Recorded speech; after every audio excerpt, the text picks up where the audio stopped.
Je m'appelle Chris Dermulus, je suis en troisième année en Master's Degree in Computing Science, donc il y a une formation internationale. Avant ça, l'année dernière, j'étais à l'université Paris-Saclay en troisième année de licence. Je me suis spécialisé dans tout ce qui était ingénierie et en option, j'avais pris en deuxième année tout ce qui était planétologie et astrologie.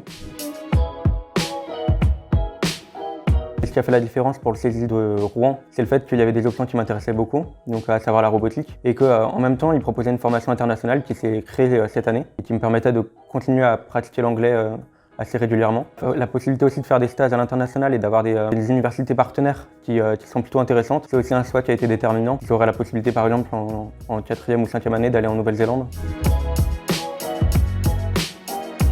J'ai eu l'occasion de faire plein de projets à la fois à l'université et même au lycée. Des robots par exemple qui permettaient de déterminer l'altitude à laquelle on pouvait envoyer une fusée. J'ai également eu la possibilité de faire un stage dans un laboratoire de traitement de signal. J'ai hésité longtemps avec le statut d'alternant, mais il y a aussi une partie où je me dis que comme j'ai fait une licence avant, c'est plus intéressant pour moi de vraiment consolider les bases dans une formation qui continue et où je pourrais échanger beaucoup avec les professeurs. Et je sais que dans les écoles d'ingénieurs, comme le CESI, on a l'occasion de pouvoir d'abord débuter la formation sous statut étudiant et en formation continue, et ensuite pouvoir entrer en alternance et en contrat professionnel.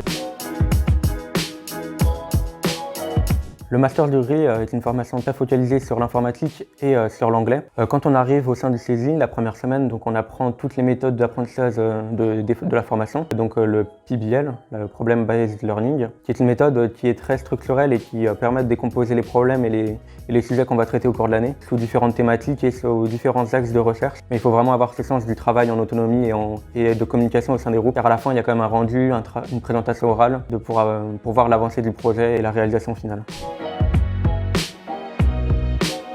Dans la continuité de tout ça, j'aimerais bien faire plus tard un domaine qui touche encore à la robotique et à l'astrophysique, comme par exemple la conception de robots qui pourraient être envoyés dans l'espace.